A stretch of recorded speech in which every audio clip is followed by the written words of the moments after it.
Income from salary chapter में आज अपन अनुलाभ परकेजिट्स कर्मचारी को उसके नियोक्ता से उनकी सेवाओं के बदले मौद्रिक भुगतान भी मिलता है और अमौद्रिक भुगतान भी मिलता है। तो अनुलाभ जो शब्द है उसके अंतर्गत एक कर्मचारी को अपने नियोक्ता से प्राप्त विभिन्न प्रकार की सुविधाओं एवं लाभों को सम्मिलित किया जाता है। ये सुविधाएं अथवा लाभ नियोक्ता के द्वारा अपने कर्मचारी को स्वेच्छा से या किसी सेवा के अनुबंध के अधीन दी जा सकती है। ये नकद या वस्तु या सुविधा के रूप में दी जा सकती है, लेकिन आयकर के दृष्टिकोण से सुविधाएं लाभ या अनुलाभ होते हैं जो मुद्रा में मिलती है, जो नकद रूप में मिलती है, वो भत्ते या वेतन के स्थान पर लाभ कहलाते हैं। अगर अपन अनुलाभ को आयकर के अधिनियम के अनुसार कैटेगरी में अगर बांटें अपन, तो 3 कैटेगरी में अनुलाभों को बांट सकते हैं। ऐसे अनुलाभ जो सभी कर्मचारियों के लिए कर योग्य है, चाहे कर्मचारी कोई भी हो। दूसरे ऐसे अनुलाभ जो केवल विशिष्ट कर्मचारी के लिए कर योग्य है, अगर कर्मचारी विशिष्ट हुआ तो कर योग्य होंगे, अन्यथा नहीं होंगे। और तीसरे प्रकार के जो अनुलाभ हैं वो सभी कर्मचारियों के लिए कर मुक्त अनुलाभ। तो इन 3 कैटेगरी में अपन अनुलाभ को देखेंगे। तो सबसे पहले अगर सभी कर्मचारियों के लिए कर योग्य अनुलाभ देखते हैं अपन, तो ऐसे कौन कौन से अनुलाभ हैं जो सभी कर्मचारियों के लिए कर योग्य है। तो देखिए, सबसे पहले है किराए से मुक्त मकान की सुविधा। यह सुविधा कर्मचारी को नियोक्ता द्वारा प्रदान की जाती है, मुफ्त में रहने के मकान की सुविधा। और यह मकान अनफर्निश्ड भी हो सकता है, फर्निश्ड भी हो सकता है। तो उनका मूल्यांकन कैसे करेंगे, और ये रियायती दर पर भी दिया जा सकता है। तो अपन आगे चलकर, क्योंकि इसका अलग से अपन मूल्यांकन देखेंगे कि अनुलाभों का मूल्यांकन कैसे किया जाता है, आयकर अधिनियम के अनुसार उन सुविधाओं का मूल्य कैसे कैलकुलेट करेंगे, ये आगे चलकर देखेंगे। दूसरी जो सुविधा है जो सभी कर्मचारियों के लिए कर योग्य है, वो है होटल में रहने की सुविधा। यदि नियोक्ता द्वारा कर्मचारी को, चाहे वो सरकारी कर्मचारी हो चाहे गैर सरकारी कर्मचारी हो, आवास सुविधा होटल के रूप में उपलब्ध कराता है, तो यह सुविधा भी आयकर के नियमानुसार कर्मचारी के लिए कर योग्य होगी, जिसका मूल्यांकन करके उसकी आय में शामिल करेंगे।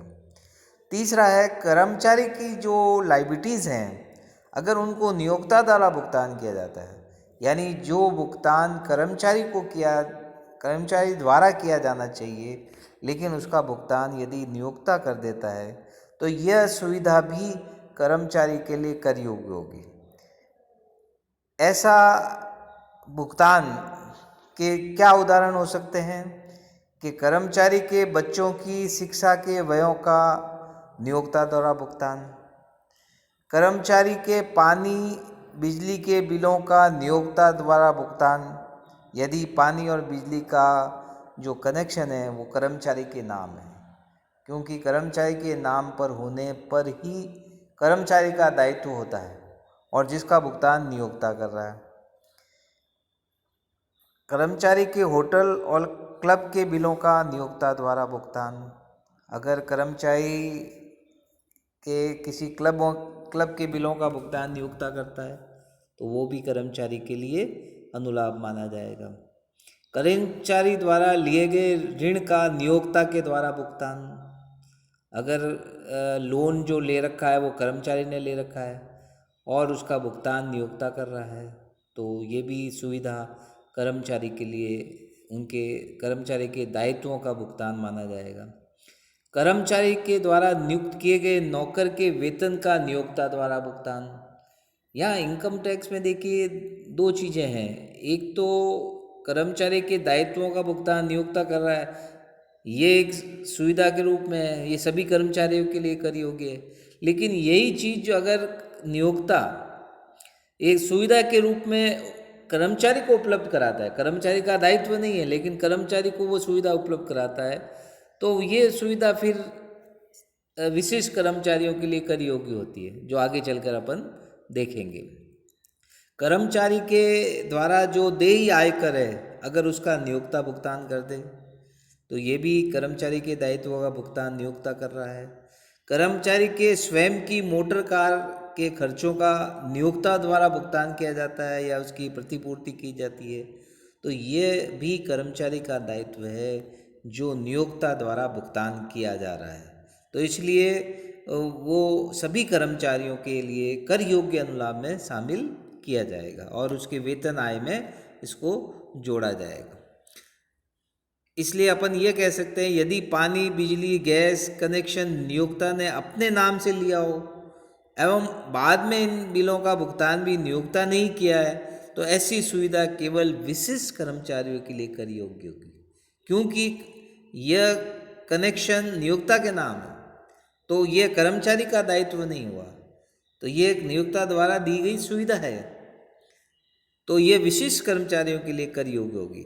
यदि कर्मचारी को कोई घरेलू नौकर की सुविधा नियोक्ता द्वारा प्रदान की जाती है, नौकर नियोक्ता द्वारा नियुक्त किया जाता है, तो ऐसा भुगतान भी केवल विशिष्ट कर्मचारियों के लिए कर योग्य होगा। चौथा अगर पॉइंट देखें अपन के ऐसे कौन सा अनुलाभ है जो सभी कर्मचारियों के लिए कर योग्य है, तो उसमें अपन ये देखेंगे कि कर्मचारी के जीवन बीमा या कोई वार्षिकी के प्रीमियम का नियोक्ता द्वारा भुगतान किया जाता है। तो नियोक्ता द्वारा अपने कर्मचारी को जीवन बीमा पॉलिसी या किसी वार्षिकी अनुबंध के लिए अगर कोई प्रीमियम की राशि चुकाई गई है, तो यह अनुलाभ कर योग्य होगा और वेतन आय में शामिल करेंगे। अन्य निर्धारित आनुषंगिक लाभ जो फ्रिज बेनिफिट है, जो वित्त अधिनियम 2003 की धारा 17(2) में एक अलग से एक वाक्य जोड़ा गया था। इस वाक्य के अनुसार कुछ आनुवंशिक लाभों को अनुलाभों को सम्मिलित करते हैं, जिसको अपन आगे चल के देखेंगे। तो ये मैंने जो अनुलाभ अभी आपको बताया, ये सभी कर्मचारियों के लिए कर योग्य अनुलाभ है। इसी तरह अधिवार्षिकी निधि में नियोक्ता का अंशदान, जो अगर गत वर्ष में 1,50,000 से ज़्यादा है, तो वो अनुलाभ के रूप में शामिल किया जाएगा। तो ये 6 पॉइंट जो यहाँ पर अपन ने देखे कि ये ऐसे अनुलाभ हैं जो सभी कर्मचारियों के लिए कर योग्य हैं, चाहे वो कर्मचारी विशिष्ट हो तो भी कर योग्य है, और अगर ये विशिष्ट नहीं हो तो भी कर योग्य है। अब प्रश्न ये आता है कि कुछ अनुलाभ ऐसे होते हैं कि जो कर्मचारी विशिष्ट होने पर कर योग्य होते हैं। तो पहले अपने को ये देखना पड़ेगा कि कोई भी कर्मचारी विशिष्ट कर्मचारी कब होता है या स्पेसिफाइड एम्प्लॉय कब होता है। तो पहले उसके प्रावधान देखें अपन। तो जो आयकर अधिनियम में विशिष्ट कर्मचारी की जो परिभाषा दी गई है या जो उसका मीनिंग दिया गया है, वो अगर अपन देखें तो ऐसा कर्मचारी जो 3 में से कोई भी एक शर्त पूरी करता हो। 3 शर्तें दे रखी है, लेकिन तीनों शर्त एक साथ पूरी करने की जरूरत नहीं है। इन तीनों में से कोई भी एक शर्त पूरी होती हो तो वो कर्मचारी विशिष्ट कर्मचारी होगा। पहली शर्त क्या है कि वह कर्मचारी अपनी नियोक्ता कंपनी का संचालक भी हो, डायरेक्टर भी हो, तो वो कर्मचारी विशिष्ट होगा। या कर्मचारी अपनी नियोक्ता कंपनी में सार्वजनिक हित हो, अर्थात कंपनी के 20% या अधिक मताधिकार वाले समता अंशों का वो स्वामी हो, यानी उसने उस कंपनी के 20% या इससे ज़्यादा शेयर ले रखे हैं, तो वो कर्मचारी विशिष्ट कर्मचारी होगा उस कंपनी का। तीसरा, गत वर्ष में अगर एक या एक से अधिक नियोक्ताओं से जो वेतन शीर्षक की जो कर योग्य मौद्रिक आय है वो 50,000 रुपये से अधिक हो, 50,000 रुपये से अधिक होने पर, लेकिन यहाँ पर मौद्रिक आय शब्द का यूज़ किया गया है और कर योग्य आय का किया गया है। इसका मतलब जब अपन 50,000 की लिमिट कैलकुलेट करेंगे तो केवल मौद्रिक आय को लेंगे, सुविधाओं अनुलाभ को नहीं लेंगे। और वो मौद्रिक आय भी वो लेंगे जो आयकर अधिनियम के अनुसार कर योग्य है, यानी उनमें जो कर मुक्त हिस्सा होगा उसको अपन शामिल नहीं करेंगे। तो यहाँ देखिए 50,000 की जब लिमिट कैलकुलेट करते हैं तो 50,000 की गणना करते समय कौन कौन से भुगतानों को कर योग्य राशियों में सम्मिलित करेंगे। देखिए, मूल वेतन लेना है, बेसिक सैलरी, बोनस लेना है, फीस को लेना है, कमीशन लेना है, विभिन्न भत्तों की जो कर योग्य राशियाँ हैं वो लेनी है, और मनोरंजन भत्ता अगर है तो उसको आप एक बार संपूर्ण राशि लेंगे। ग्रेच्युटी, पेंशन, क्षतिपूर्ति, अवकाश का नकदीकरण आदि की भी कर योग्य राशियाँ लेनी है, यानी जो कर मुक्त राशियाँ हैं वो छोड़ देंगे। जितनी गत वर्ष में ये राशियाँ प्राप्त हुई है उसमें से कर मुक्त राशियाँ घटाएंगे तो कर योग्य राशियाँ आ जाएगी, और वो इस 50,000 की लिमिट के लिए अपन शामिल करेंगे। इसी तरह कर्मचारी के दायित्वों का नियोक्ता द्वारा भुगतान है, इनका कर योग्य राशियों को भी शामिल करेंगे। यात्रा सहायता का कर योग्य भाग है वो शामिल करेंगे, लेकिन प्रमाणित भविष्य निधि का कर योग्य भाग और ब्याज को शामिल नहीं करेंगे।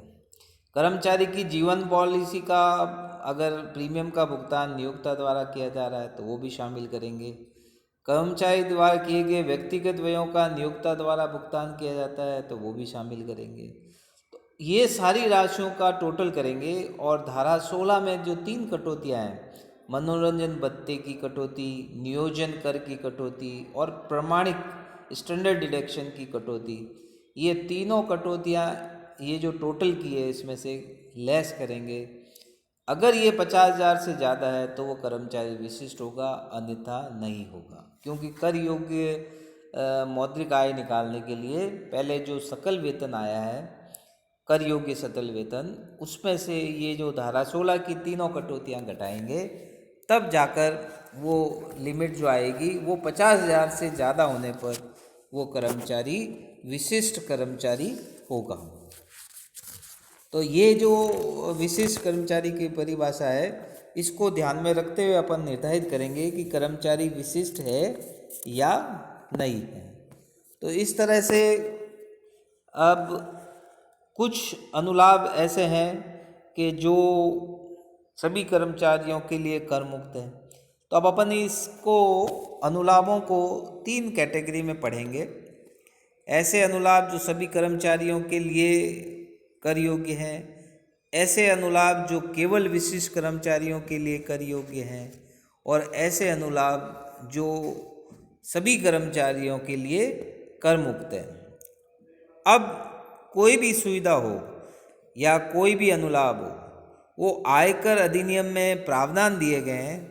चूँकि वो सुविधा के रूप में मिलते हैं, उनका मौद्रिक मूल्य ज्ञात करना होता है, इसलिए आयकर अधिनियम में हर सुविधा के संबंध में नियम और प्रावधान दिए गए हैं जिसके अनुसार उनका मूल्यांकन करेंगे। तो वो सुविधा किस प्रकृति की है, किस तरह की खर्चे की संबंधित है, उसके अनुसार उसका मूल्यांकन किया जाएगा। तो अपन नेक्स्ट जो अपन अपना काम होगा कि ये जो अलग अलग सुविधाएं हैं, इन सभी सुविधाओं का मूल्यांकन आयकर अधिनियम के अनुसार करके और उसकी वेतन आय में शामिल करेंगे। तो अपन 1 बाय 1 ये सुविधाएं लेंगे और इनसे संबंधित जो भी एग्जाम्पल वगैरह होंगे उनको अपन देखेंगे, तो अपने को ये समझ में आएगा कि ये जो मूल्यांकन है वो किस तरह से किया जाएगा। क्योंकि मूल्यांकन करते समय कई बातों को ध्यान में रखना पड़ता है कि वो सुविधा किस तरह की है, किस नेचर की है, उस नेचर के अनुसार उसका मूल्यांकन करेंगे। क्योंकि बाज़ार में जो प्रचलित जो दर है उनको ध्यान में रखेंगे, तो उसके आधार पर इनका मूल्यांकन किया जाएगा। तो अपन स्टेप बाय स्टेप एक एक सुविधाओं को लेंगे और उसके अनुसार उनका मूल्यांकन करेंगे।